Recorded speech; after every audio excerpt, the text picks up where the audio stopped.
Bismillahirrahmanirrahim. Agbára Al-Qur'an àti agbára orúkọ Ọlọ́run fún ẹni tó ti ń bẹ lọ́hùn ọkọ, obìnrin tó ń bẹ lọ́hùn ọkọ tó fẹ́ fẹ́ ọkọ àlùbáríkà, àti ọkùnrin tó ń bẹ lọ́hùn ìyàwó tó fẹ́ fẹ́ ìyàwó àlùbáríkà, tí wọ́n ti dààmú lóríṣiríṣi láti wáyàwó láti wọ́kọ, kọ̀ náà ló ń bọ́ sí. Àdúrà yìí ni kó wá lọ ṣe. Ọlọ́run máa tarí ìyàwó ẹ̀ sí ẹ, Ọlọ́run máa tarí ọkọ títí ẹ gangan sí ẹ tó máa lálùbáríkà nínú. Kí ni nǹkan tó máa ṣe fún mi síwájú kó tó ṣe àdúrà yìí, àbí tó bá ṣe àdúrà yìí tán, nǹkan tó bá lágbára fi sákàǹtì àwọn ọmọ aláìní. Àkáǹtì nọ́mbà ní fáwọn ọmọ aláìní 0123214254. Àkáǹtì nọ́mbà fáwọn aláìní 0123214254. Global Dahiratu Dhikrlahi Islamic Organization, Wema Bank of Nigeria. Gbogbo ẹ̀yin tẹ́ ń ṣe ìtọrẹ àánú, tẹ́ ń fi ájì àti umura tọrẹ, gbogbo Global Dahiratu Dhikrlahi Islamic Organization, small but mighty.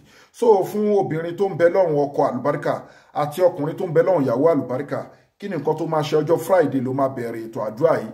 Ọjọ́ Friday ló máa bẹ̀rẹ̀ ètò àdúrà yìí, wàá dẹ̀ parí ẹ̀ ní Thursday. Tó bá wù ẹ́ o lè pa nǹkan ẹlẹ́mìí ṣe sàárà, nǹkan tó bá lágbára o lè fi ṣe sàárà.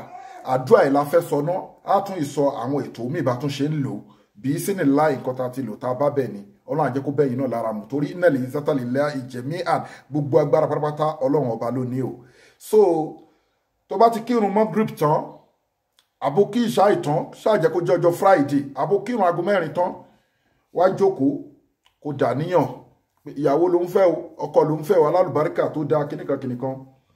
Wàá wá ṣe lẹ́yìn ìgbà tó bá ti ṣe àwọn mùkọ́dímọ̀ àdúrà tó ti ṣe astaghfirullah, alhamdulillah, asalatu, wàá wá bọ́ sórí yawadud. Wàá ṣe yawadud 1111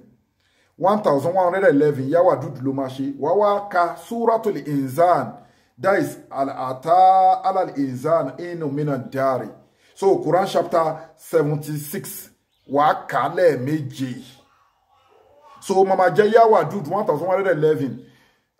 Suratul Insan òun máa jẹ́ ẹ̀méje tó máa kà, that is Quran chapter 76. Bẹ́ẹ̀ ni wàá ṣe máa ṣe everyday, anytime ló lè ṣe. Wàá dẹ̀ máa dàníyàn pé ọkọ alálùbáríkà ló ń fẹ́, ìyàwó alálùbáríkà ló ń fẹ́, wàá máa dàníyàn fún 7 days. So tó bá bẹ̀rẹ̀ ní Friday, wàá parí ẹ̀ ní Thursday. Friday tó máa jẹ́ Friday kejì, wàá wá ṣe wòlímọ̀ pẹ̀lú nǹkan tó bá lágbára. Tó bá lágbára, tó bá fẹ́ kó tíìkì dáadáa, ṣe pẹ̀lú àwẹ̀. Ọ̀rọ̀ Ọlọ́run ni mi kì í sábà kọ àwẹ̀ àti sàárà lé ẹrú mi lọ́wọ́. So ṣe pẹ̀lú àwẹ̀. So ẹ̀dẹ̀ gbìyànjú kẹ́ gẹ́ẹ̀tì transformer 1100 power fún gbogbo couples tó ń wojú Ọlọ́run àti all in one natural apps. Ẹ WhatsApp wa lórí +27612956389.